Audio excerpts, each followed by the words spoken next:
아멘. 네, 귀한 찬양 감사합니다. 주님께서 걸어가신 십자가의 길을 한 걸음 또 한 걸음 믿음으로 따라가는 우리 모든 성도님들 되시기를 원합니다. 오늘은 교회의 절기로 사순절 첫 번째 주일이 됩니다. 사순절은 우리를 위해 십자가에 달려 돌아가신 예수님의 고난을 묵상하며 부활절을 또 준비하는 40일의 기간을 말합니다. 이 시간 우리가 준비된 영상을 보시면서 우리가 사순절을 맞이하기 위한 또 거룩한 준비를 하는 시간이 되시기를 원합니다.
사순절이 시작되는 첫날을 제의 수요일이라 이렇게 부릅니다.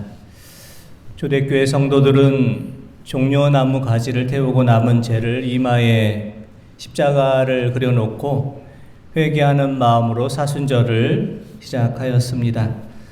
사순절이 되면 신앙의 선배들은 금식을 하고 구제를 하고 절제와 순종의 삶을 다짐하며 살았습니다. 사순절을 맞이하여 우리의 죄와 허물들을 고백하고 우리가 회개하며 주님의 십자가 앞에 더 가까이 나아가는 우리 모든 성도님들 되시기를 원합니다. 누가복음 4장 1절의 말씀을 보면 예수님께서 광야에 나가셔서 시험을 받으신 말씀이 나옵니다. 누가복음 4장 1절 말씀 함께 보겠습니다. 예수께서 성령의 충만함을 입어 요단강에서 돌아오사 광야에서 40일 동안 성령에게 이끌리시며. 아멘. 예수님께서 성령의 충만함으로 요단강에서 오셨고 40일 동안 성령에게 이끌리셨다 이렇게 되어 있습니다. 예수님께서 광야에서 시험을 받으실 때에는 예수님께서 요단강에서 세례를 받으시고 성령 충만함을 받으신 그때 이후이고, 또 우리가 주목해야 될 부분은 주님께서 성령의 충만함을 받으시고 성령의 이끌리심을 받아서 광야에 나가 시험을 받으셨다는 사실입니다. 우리는 예수님께서 성령에 이끌리셔서 광야에 나가 시험을 받으셨다라는 이 말씀을 통해서 하나님의 자녀에게 있어서 시험이란 무엇인가, 시험의 의미를 다시 한번 깨닫게 됩니다. 하나님의 자녀들에게 오는 그 시험이란 어떤 것입니까? 하나님의 자녀에게 오는 시험은 무익한 것이 아닙니다. 성령께서 예수님을 시험의 자리로 이끄신 것처럼 하나님의 자녀에게 주어진 시험에는 하나님의 뜻이 포함되어 있습니다. 하나님의 자녀에게 시험은 단순히 두려운 것, 피하고 싶은 것, 무서운 것이 전부가 아닙니다. 하나님의 자녀에게 시험은 믿음으로 이기는 것이고 우리의 믿음이 더 성숙해질 수 있는 성장의 시간이고 하나님의 뜻을 배우고 깨닫게 되는 은혜의 시간입니다. 그래서 하나님의 자녀는 시험을 당할 때 낙심하지 않고 절망하지 않고 오히려 시험을 통해 더 큰 믿음의 사람으로 승화하게 됩니다. 사순절의 시간은 십자가의 고난을 넘어 부활의 영광을 향해 나아가며 고난의 의미를 다시 한번 깊이 묵상하고 깨닫는 시간입니다. 하지만 우리가 사순절을 온전하게 지킨다는 것은 쉽지는 않은 일입니다.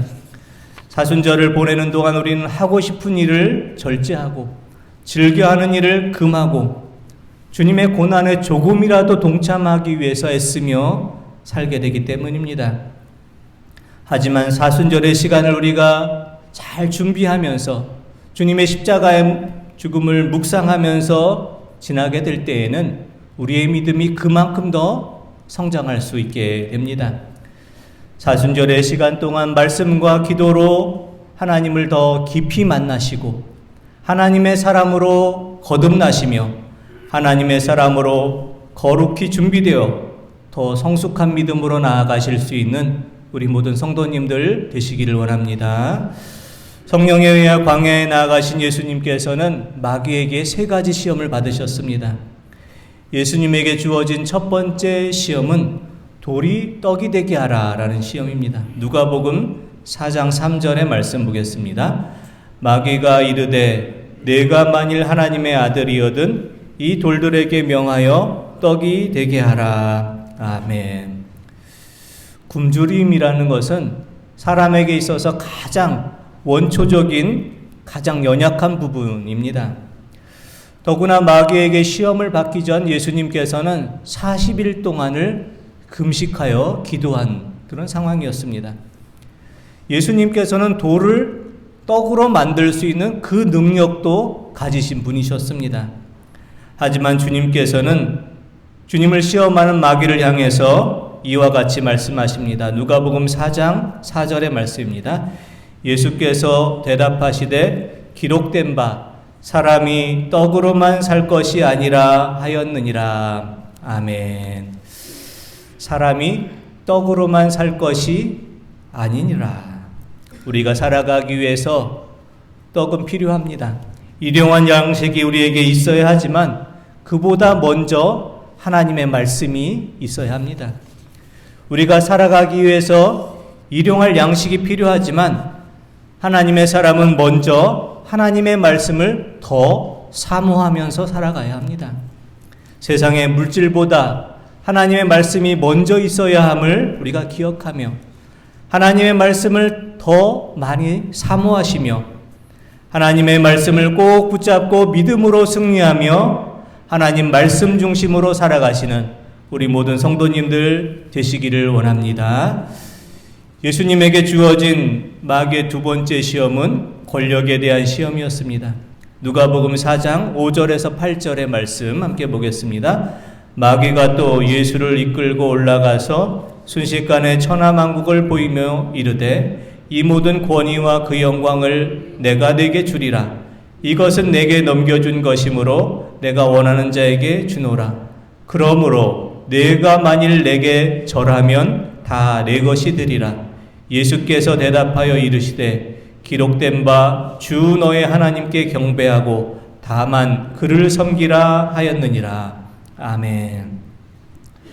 마귀는 예수님에게 천하만국의 귀한 것을 다 보여주시면서 만일 내게 절하면 이 모든 것을 다 내게 주겠다 이와 같이 시험합니다. 마귀의 시험에 대해 예수님께서는 이렇게 말씀합니다.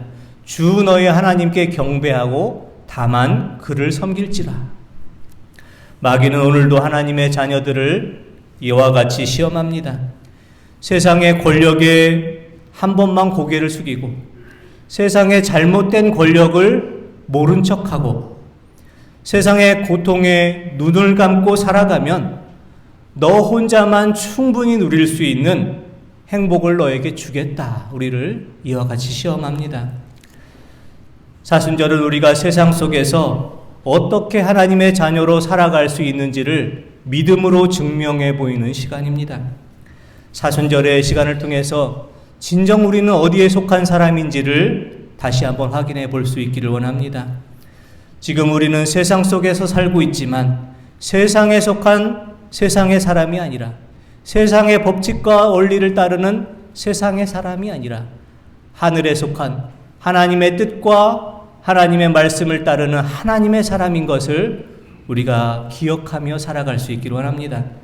사순절의 시간을 보내면서 오직 하나님께만 경배하고 하나님의 다스리심과 이끄심을 따라 살아가며 세상 속에서 하나님의 뜻을 먼저 앞세우며 살아가실 수 있는 우리 모든 성도님들 다 되시기를 원합니다. 예수님에게 주어진 마귀의 세 번째 시험은 성전 꼭대기에서 뛰어내리라 라는 시험이었습니다. 누가복음 4장 9절에서 12절의 말씀 보겠습니다. 또 이끌고 예루살렘으로 가서 성전 꼭대기에 세우고 이르되 내가 만일 하나님의 아들이여거든 여기서 뛰어내리라.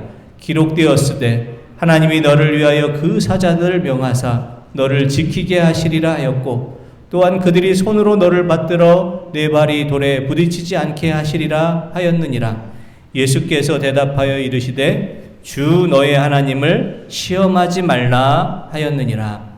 아멘. 마귀는 예수님을 성전 높은 꼭대기에 올려놓고 그 높은 곳에서 뛰어내리라. 예수님께서 뛰어내릴 때 아무 상처 없이 땅에 내려오는 모습을 보면 세상에 많은 사람이 너를 믿게 될 것이라 이렇게 시험합니다. 마귀의 세 번째 시험은 세상 사람들의 주목을 받는 기적을 일으켜보라는 시험입니다. 힘들게 세상 이곳저곳 가서 복음을 전하느라 애쓰지 말고 세상 사람들이 한눈에 보고 놀랄 수 있는 그 기적을 통해서 하나님을 믿게 하는 손쉬운 방법을 택하라 라는 시험입니다. 세상 사람들이 주목해보는 기적을 만들고 세상 사람들을 한꺼번에 하나님의 사람으로 만들 수 있는 쉬운 방법으로 복음을 전하라는 그런 시험이었습니다. 그러나 마귀의 시험에 대해서 주님께서는 이와 같이 말씀하십니다. 주 너의 하나님을 시험하지 말라. 사랑하는 성도 여러분, 우리가 하나님을 시험하지 않고 살아가야 하겠습니다. 우리가 눈에 보이는 기적만을 쫓아다니고 눈에 보이는 신비한 환상만을 쫓아다니면서 이것이 믿음의 전부라고 여기는 것은 하나님을 시험하는 것입니다. 우리가 땀 흘려 애쓰며 노력하지 않고 하나님께서 우리에게 놀라운 결실을 주실 것이라 기대하고 바라는 것은 하나님을 시험하는 것입니다. 이제 내일이면 음력의 절기로 우수가 됩니다. 우수가 되면 눈이 녹아 비가 되고 추운 겨울이 지나고 봄을 맞이할 준비를 하는 절기가 됩니다. 벌써 하나의 농사일을 준비를 하는 것이 시작이 되었습니다. 밭에 거름을 뿌리고 지난해 멀칭해 놓았던 비닐들을 벗겨내고 올해 농사를 준비하는 때가 되었습니다. 우리가 농사를 짓는 데는 다른 요령이 없습니다. 부지런히 노력하고 땅을 일구고 또 정성 들여서 가꾸는 것입니다. 부지런한 농부의 발소리를 들으면서 곡식들은 잘 자라난다라고 합니다. 농사의 법칙이 땀 흘려 노력하고 애쓴 만큼을 거두는 것처럼 하나님 나라의 법칙도 심은 대로 거두는 것입니다. 갈라디아서 6장 7절에서 8절 말씀 한번 보겠습니다. 스스로 속이지 말라. 하나님은 업신여김을 받지 아니하시나니 사람이 무엇으로 심든지 그대로 거두리라.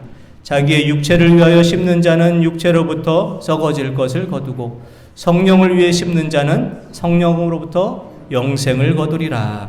아멘. 우리가 무엇을 심든지 심은 대로 거두게 될 것입니다.